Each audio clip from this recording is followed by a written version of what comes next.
কোরআনে হঠাৎ টাকার প্রয়োজন হলে কোরআনে কারিমের 4টি সূরা একসাথে যদি পড়েন তাহলে আল্লাহ পাক অবশ্যই আপনাকে সাথে সাথে রিজিক দান করবে এবং অঢেল সম্পদের মালিক আল্লাহ সুবহানাহু ওয়া তাআলা আপনাকে বানিয়ে দিবে। এটা আমার কথা নয়, বিশ্বনবী সাল্লাল্লাহু আলাইহি সাল্লাম বলেন, আনাস ইবনে মালিক রাদিয়াল্লাহু তাআলা আনহু থেকে হাদিস এসেছে যে নবী করিম সাল্লাল্লাহু আলাইহি ওয়াসাল্লামের কাছে জনৈক এক ব্যক্তি আসলেন। রাসূল করিম সাল্লাল্লাহু আলাইহি ওয়াসাল্লাম তাকে প্রশ্ন করলেন, হাল তাযাওয়াজতা ফুলান, হে তুমি কি বিয়ে করেছো? তখন ওই ব্যক্তি উত্তর দিয়েছে, ইয়া রাসূলুল্লাহ আমি তো বিয়ে করি নাই, তার কারণ হচ্ছে আমার কাছে সম্পদ নাই। নবী করিম সাল্লাল্লাহু আলাইহি ওয়াসাল্লাম বলেছেন, তুমি কি কোরআনে কারিমের ওই 4টি সূরা জানো না যে 4টি সূরা পড়লে পরে আল্লাহ পাক তোমাকে অঢেল সম্পদের মালিক বানিয়ে দিবে। সুবহানাল্লাহি ওয়া বিহামদিহি সুবহানাল্লাহিল আযীম। এই আমলটা আমরা প্রত্যেকে করার ট্রাই করব ইনশাআল্লাহ। প্রথম নাম্বার হচ্ছে সূরা ইখলাস। এই সূরা ইখলাসের অনেক ফজিলত, শুধুমাত্র সূরা ইখলাসের 300 বেশি ফজিলত আছে। সুবহানাল্লাহি ওয়া বিহামদিহি সুবহানাল্লাহিল আযীম। এখন আপনি সূরা ইখলাস যদি পড়েন, নবী করিম সাল্লাল্লাহু আলাইহি সাল্লাম বলেন, কোন ব্যক্তি যদি 10 বার সূরা ইখলাস পড়ে আল্লাহ পাক জান্নাতে তার জন্য একটা সুন্দর ঘর বানিয়ে দেয়। সুবহানাল্লাহি ওয়া বিহামদিহি সুবহানাল্লাহিল আযীম। এই জন্য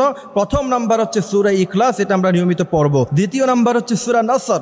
নবী করিম সাল্লাল্লাহু আলাইহি সাল্লাম বলেছেন, ইদা জা নাসরুল্লাহি ওয়াল ফাথ ওয়া রাআইতান নাস ইয়াদখুলুনা ফি দীনিল্লাহি আফওয়াজা ফাসাব্বিহ বিহামদি রাব্বিকা ওয়াস্তাগফির। নবী বলেছেন যে এই সূরাতুন নসর হলো গোটা কোরআনে কারীমের 4 ভাগের 1 ভাগ। সুবহানাল্লাহি ওয়া বিহামদিহি সুবহানাল্লাহিল আযীম। তৃতীয় নাম্বার হচ্ছে সূরা কাফিরুন, কুল ইয়া আইয়ুহাল কাফিরুন লা আ'বুদু মা তা'বুদুন ওয়া লা আনতুম আ'বিদুনা মা আ'বুদ ওয়া লা আনা আ'বিদুম মা আ'বাদতুম ওয়া লা আনতুম আ'বিদুনা মা আ'বুদ লাকুম দীনুকুম ওয়ালিয়া দীন। এবং এই সূরাটা অবশ্যই আমরা শুদ্ধ করে পড়ব, সূরা কাফিরুন। তারপর 4 নাম্বার হচ্ছে সূরাতু জিলজাল। নবী করিম সাল্লাল্লাহু আলাইহি ওয়াসাল্লাম বলেছেন, সূরাতু জিলজাল হলো গোটা কোরআনে কারীমের 2 ভাগের 1 ভাগ। সুবহানাল্লাহি ওয়া বিহামদিহি সুবহানাল্লাহিল আযীম। সুতরাং প্রথম নাম্বার হলো সূরা ইখলাস, দ্বিতীয় নাম্বার হলো সূরা নসর, তৃতীয় নাম্বার হলো সূরা কাফিরুন, চতুর্থ নাম্বার হচ্ছে সূরা জিলজাল। প্রথমে আপনি 2 রাকাত সালাতুল হাজাত নামাজ পড়বেন, তারপরে 4টা সূরা একসাথে পড়বেন, এরপরে আস্তাগফিরুল্লাহ রাব্বি মিন কুল্লি যামবি ওয়া আতুবু ইলাইহি লা হাওলা ওয়া লা কুওয়াতা ইল্লা বিল্লাহিল আলিয়্যিল আযীম। দুরূদ ইব্রাহিম পড়বেন অথবা সাল্লাল্লাহু আলাইহি সাল্লাম পড়বেন। তার কারণ হচ্ছে নবী বলেছেন, মান সাল্লা আলাইয়া ওয়াহিদাতান সাল্লাল্লাহু আলাইহি আশারা। কোন ব্যক্তি যদি একবার বিশ্বনবীর উপরে দুরূদ পড়ে,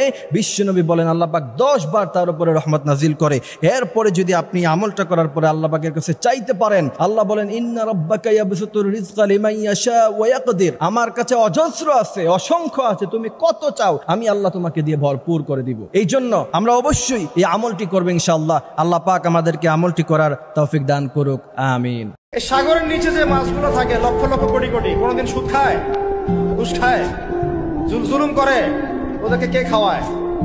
এই জমিনে যত প্রাণী আছে চাকরি বাকরি করে, কখনো ব্যবসা করে, কিছুই তো করে না, কে খাওয়ায়?